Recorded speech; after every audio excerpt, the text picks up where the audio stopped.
Keith real quick. In this video I want to talk about the difference between cultural learning versus experiential learning. This is really deep. You know, these talking head videos are boring as shit of me just sitting here blah blah blah blah blah blah blah, but like the advice I believe is really solid if you're in that specific area of your life. And that's why these type of videos aren't popular, because super entertaining videos like Casey Neistat shit, dude, that's so entertaining, it hits a mass audience, and only a specific amount of people are searching for these specific types of advice. So anyways, blah blah blah blah.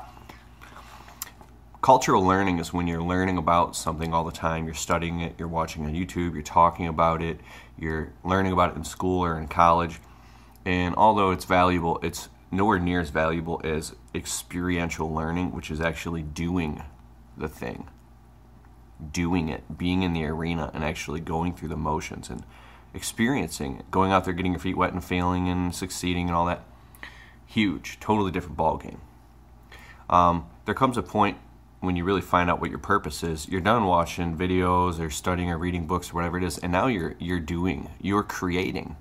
You're a creator. And if you ever notice there's a point in your life, I know there was for me a few years ago, where I was on the phone with my friends for hours and hours and hours a day, who, well, we're all, but they're really all successful now. And what I mean is, we would always talk about what we wanted to do. We had all these questions, and we'd stay on the phone for hours just talking about our businesses and how we were going to do it, and we had so much in common. But now these same exact friends, you can't get a hold of these motherfuckers for nothing, and they can't get a hold of me. And when I do talk to them, we talk real quick, 4, 5, 6 minutes, we nail down the most important points, and then we get off the phone. Because we're busy now living our purpose. We're busy now in the mode of it. So it gets that, when you get to that point, anybody who wants to sit and talk to you and babble on the phone about the recent drama or the news or how they feel about stuff, and just go on and on more than when the point is made, just to feel good about talking about shit, is very irritating. Like me even talking about it right now irritates me.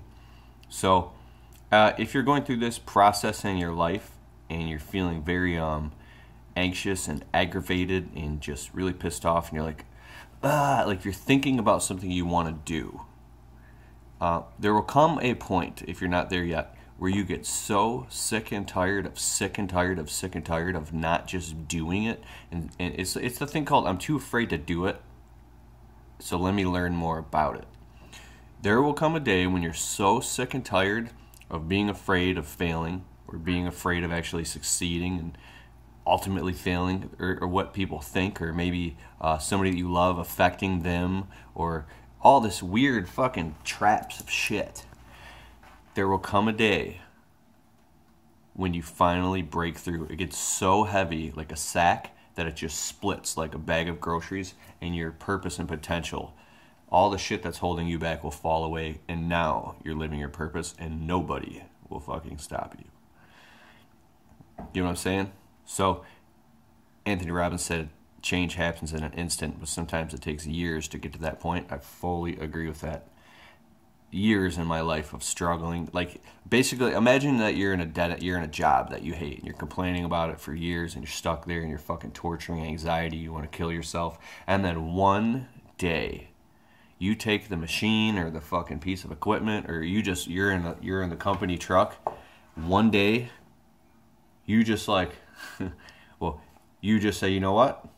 I'm done. You don't even go to the next job. Like, you just pull back up to the shop where you work, and you fucking take the keys out of the ignition, you put the keys under the mat, and you call the boss, you say, I fucking quit.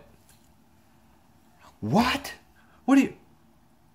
Boom, peace the fuck out. And now you would rather fail doing what you love, and you would rather fail moving forward in your destiny than sitting on the sidelines, not living your purpose.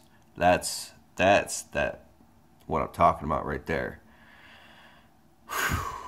Good stuff. All right, cool.